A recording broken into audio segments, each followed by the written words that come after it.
John Laurinaitis, Slimeball. I've actually put in the title here.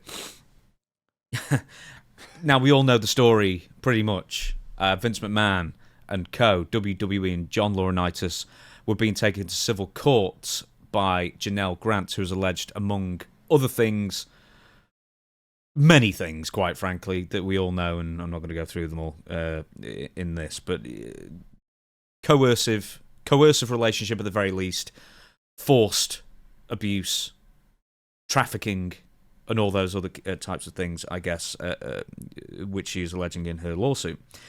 But John Laurinaitis originally was part of this lawsuit, and now he's not. And this is where it gets really interesting. So in a court file, this is from Wrestling Observer, in a court filing submitted Wednesday to the United States District Court of Connecticut, Grant voluntarily dismissed the case with prejudice as it relates to Laurinaitis. This means she cannot refile the claims against him. The dismissal applies only to Laurinaitis. Grant is continuing her legal action against WWE and Vince McMahon. Today's filing reads, Plaintiff Janelle Grant hereby stipulates with defendant John Laurinaitis that the above entitled action is voluntarily dismissed with prejudice, which means that they cannot refile against defendant John Laurinaitis. For the sake of clarity, plaintiff is not dismissing any claims against any defendant other than Mr. Laurinaitis. Each party shall bear its own court costs. And then in a statement to Post Wrestling, Grant's lawyers say that Laurinaitis has agreed to provide evidence for Grant's lawsuit against McMahon and WWE. Brandon Thurston, would later clarify that the statement comes from both Grant and Laurinaitis. Quote, John Laurinaitis has agreed to cooperate and provide evidence in Janelle Grant's lawsuit against Vince McMahon and WWE. His agreement to a confidential settlement is a pivotal next step toward holding McMahon and WWE accountable and bringing justice to Ms. Grant after years of sexual abuse and trafficking. Mr. Laurinaitis looks forward to moving on with his life. We cannot provide any additional details at this time. Now, the reason why I'm bringing this up, among many reasons, Stevie, is that this is like the second time that John has flip-flopped in his stance on what happened. So, Janelle Grant obviously sued Vince McMahon, WWE, and John Laurinaitis, alleged regarding everything I mentioned beforehand. Can I stop you real quick and ask you a question while you have that thought? Of course. Was there any detail provided? Because I remember that. We're back where we were back then before he flipped back into not wanting to testify against Vince. What was the motivation to not do it and then now do it again? Obviously, now we're a lot further along. There's a lot more legal fees, or there might be a lot more damning evidence against Johnny. But what I'm saying is, why would he do a 180 from the original flipping on Vince and now be back on Vince's side? Well, to give you the timeline, I guess, originally, after this lawsuit came out, John Laurinaitis claimed that he too was a victim of Vince McMahon. And then he flipped on that and said that, in fact, none of this happened and Janelle Grant is lying. And now, a couple of days beforehand, or a day beforehand, John Laurinaitis has said, actually, it did all happen, and thanks to Janelle Grant dropping me from her lawsuit, I am now going to provide, I suspect anyway, an awful lot of evidence against Vince McMahon and maybe WWE as well as it pertains to this lawsuit. So, call me crazy, Stevie, but it sounds like a rat trying to escape a sinking ship, and what is the best way off it? Yes, but in a court setting, and I'm not a lawyer. I only played a doctor on TV, not a lawyer. But here's the way I look at it. When you're looking at a defense attorney cross-examining Johnny Ace or John Laurinaitis at this point, or even Janelle Grant, or talking to the lawyer and objecting, isn't he somebody, I don't know the exact legal term, but he's not a reliable witness at this point for the side of the plaintiff, because he's commented on both sides. So where is the truth? Is the truth is he's a victim just like her with Vince McMahon? Or when he flipped back and said this has never happened, and now obviously there's a deal set in place to save his own butt and turn whatever evidence against Vince. So literally this could nullify on any level on both sides, that they could use his own testimony and his own flip-flopping against him. Do you see what I'm saying? It's very muddied, and that favors the defendant when there's doubt, reasonable doubt, either way to a witness. Here's my theory.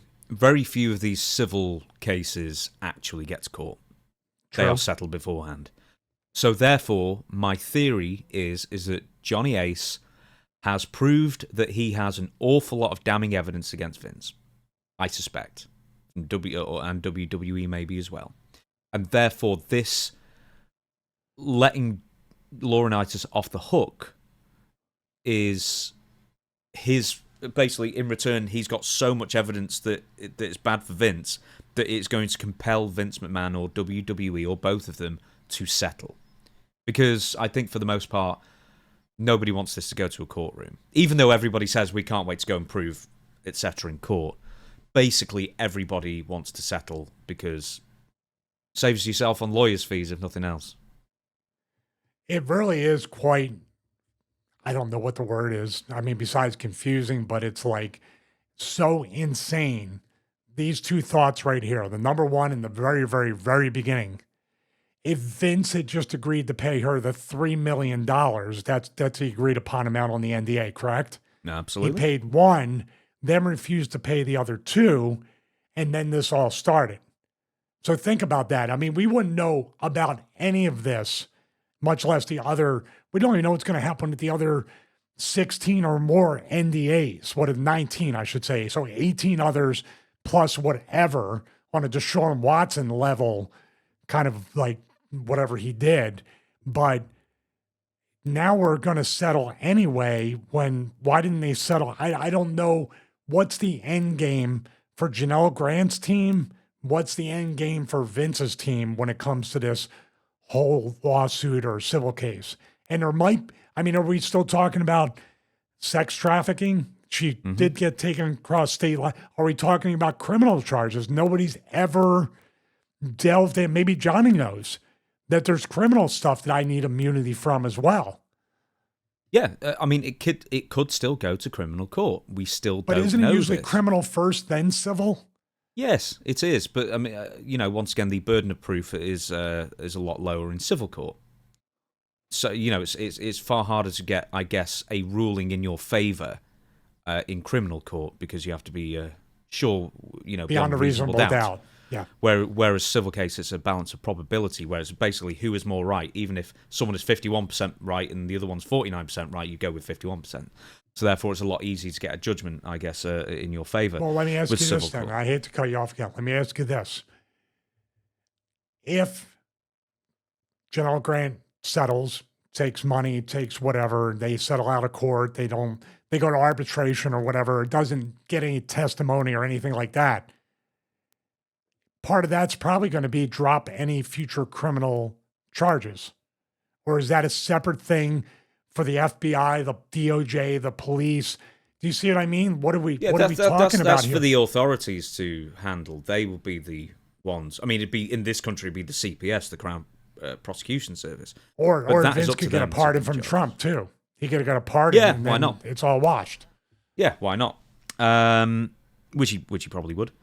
Right. These are all questions, not me bringing up facts that I know, but this is quite frankly one of the most confusing, lopsided, most reverse type of things that I could ever kind of watch. I watch true crime stuff, Dateline and everything, and this is like reverse from everything I know as a couch or cinema chair lawyer watching these shows. Yeah. See, we don't know if Janelle Grant and her team actually want to go to court. I mean, obviously everyone always says they do, but so few of these actually do go to, see the inside of a courtroom. And Vince McMahon definitely wants to put it behind him sooner rather than later because he wants to get back in business and rehab his tattered image as well. So it'd be interesting to see when and if anything settles. But we're up to the judge, actually. I can't remember the judge's name. I actually wrote it down somewhere, but I can't find it just at the moment. That has still not been ruled upon whether it needs to go to arbitration or not. And the reason why that needs a ruling is because the contract itself says any disagreements need to go to arbitration. But then that contract is null and void if criminal conduct, basically, is the reason for, breaking the NDA, I guess. And the reason Vince McMahon didn't pay beyond the first $1 million installment, I think it was, $1 million installment, is because someone wrote a letter anonymously to the WWE Board of Directors. And after that got out to the Board of Directors, Vince McMahon just said, well, I'm not paying you anymore.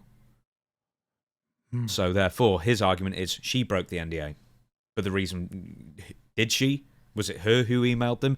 Was it a friend she told before she signed the NDA who let the WWE board The of old directors Monica know? Lewinsky, Linda Tripp type thing where they talked and Here's something here that people forget, and I want to try to keep reminding people. There's something, and probably nothing will ever happen from this point because it involves also the U.S. government and the military, is the Ashley Massara nightmare and what happened and why that continues to not come back up, and where Stephanie's also involved and had the conversation to try to get her to not talk about it and just get over it or whatever. It was literally something that I don't, you can say or guess that it did or it didn't, but this girl was not here long after all that. And they literally left her there after all that stuff happened. That's a sin. It's an absolute mortal sin to treat a human being like that and then try to make it seem like it's her fault. Mm-hmm. John Laurinaitis, I think, was part of the claims made by He was Ashley. there. Yeah. And here's the problem with Ashley's issue is because she hired Konstantin Kairos, who was disbarred for constantly bringing... He was the concussion lawsuit lawyer too, exactly. Right? So he's got a horrible reputation. And I think he's not the guy you want to be defending you on this kind. Obviously, Ashley is no longer with us and, pursue these claims, I guess. But I think that is not a knock against her. But I think, legally speaking, it would be a knock against her. Do you know what I mean? Because she's picked the wrong lawyer to represent her in that matter. Yeah, but it doesn't discount the fact that it happened, and I try to bring it up every chance that I get, because this Janelle Grant thing is a completely different animal than what they did. It's a pattern of behavior, a pattern of cover-up, a pattern of gaslighting the victim, but at the same time, Ashley got it much, much worse, in my estimation, and obviously it ended up in complete tragedy where she had to leave a child behind. So these people are sometimes pure evil, and they don't care. We are going to once again focus on John Laurinaitis then. We talked about why we thought he's flipping. Basically, it's the path of least resistance or what's most beneficial to him. Do you realise that one of the NDAs that Vince McMahon signed, it was for $1.5 million. It had nothing to do with Vince. It had to do with John Laurinaitis regarding his alleged misconduct. And apparently John and his WWE office employee had a relationship, or this office employee, whoever she may be, we're assuming a she anyway. And then when she broke off the relationship with John, John demoted her. And then around the same time, Vince demoted John. So this is why he ended up not being Vice President of Talent Relations from 2012, I think, and then, would you believe he was rehired again some years later as well? So there is a pattern. I mean, even on the Shane Douglas Franchise University show that we do, that you stole, of course, Shane said John was always the same. He was always chasing women, constantly. It was like an obsession with him, I guess. So there's definitely a pattern behavior with him at that point, I suppose. But, I mean, as far as this goes, and say no names, of course, but, I mean, were you privy to any rumours that John was just always sleazing around the women? No, I wasn't. And this kind of shocks me. We talked about JR in the last episode, and get well, JR, as we always pray and give thoughts for your quick recovery, and that never comes back.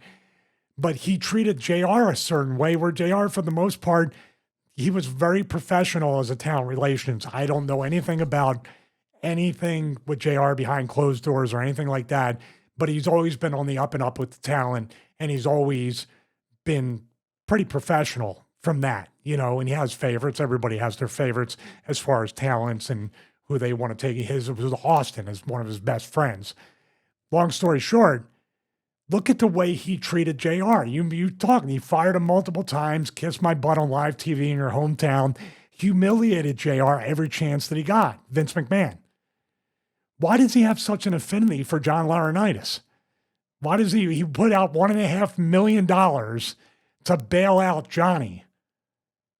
That's weird, isn't it? It's like the queens like whores, whores like queens complex, no pun intended. They treat bad people shared good. interests, maybe? Well, that too. Yeah, I mean, JR wasn't one of them. I'm guessing and speculating, but the irony is not lost on me that JR gets treated this way, but $1.5 million. Okay, pal, no problem. Unless Now, that was a bribe for Johnny not to testify against him at that time. Hey, who knows? Who knows where these NDAs go and how deep they go as well. I'd be remiss to say that John's wife at the time, the Bella twins' mother, Kathy Kolacey, I believe that's how I pronounce it, or Kolacey, either way, was dealing with serious health problems. She was suffering symptoms akin to a stroke at the beginning of 2020, which she initially thought was Bell's palsy, but was eventually discovered to be a mass growing on her brain, which was found to be an accumulation of blood vessels. The entire time, Laurinaitis was cheating on it. Unless you buy the fact that John actually was the victim in this, which he wasn't, and then he was, and then he wasn't again. Okay. Not really anything to add, is there? Okay. Even Bryan Danielson, who was about the nicest person in the pro wrestling industry, just had nothing nice to say. He described, at the time, I think this was maybe last year, he said, soon-to-be ex-father-in-law, but whatever emotions he was going through, Bryan also said that others have it way worse, and, his thoughts were with, the real victims. I mean, not the real victims, but, all the victims, I guess, that had to deal with John and Vince, I guess. Judge Russell was the one who was presiding over this case, has not decided, once again, whether it's going to arbitration or it's going to be settled in court or how it's going to end, I guess, in that sense. Anything else to add to this? This is tough, man. Yeah, Bryan Danielson to be asked about this, and obviously, that's the thing. So many people outside of even Janelle Grant are getting hurt by this and will never be the same. Johnny's wife, the Bellas to a point because it's their mom. Bryan Danielson will have to answer for it here and there if somebody, has the guts to ask him. This stuff just keeps creeping up. Like, that's why I ask, it's here, it goes away, it comes back, it goes away, it comes back. Are we at a point now where everybody on both sides just wants to get it over with and see? Or do we really want to explore how deep the rabbit hole goes? How many of what happened to the other 18 people? Are they going to start popping up like Sean Watson? Or are they now everybody going to start? Is this the beginning of 19 civil cases and possible criminal cases for Vince and Johnny Ace? He might be excused from this, but is there more? Is there others that need to pop up after this that might be kind of lying in wait until this blows over and then they come up? This could be something Vince and Johnny are dealing with for the rest of their lives. They just kind of like a whack-a-mole thing to got into it. It's an incredibly tragic situation, but I have no sympathy for Johnny Ace, John Laurinaitis. I have no sympathy for Vince McMahon. I have more sympathy for the people around them and the people they affected negatively. And for Johnny to say he's a victim of Vince, I would love it to go to court and hear that testimony and reasoning of how you're the victim and how that works out for you. A dude that's like 6'4", 6'5", 250, did she throw you to the ground? Like, how did Vince take advantage of, did he poop on your head? I want to hear it. I'm not even joking. This is crazy for you to, sometimes the wrestling bubble just makes people say the stupidest stuff.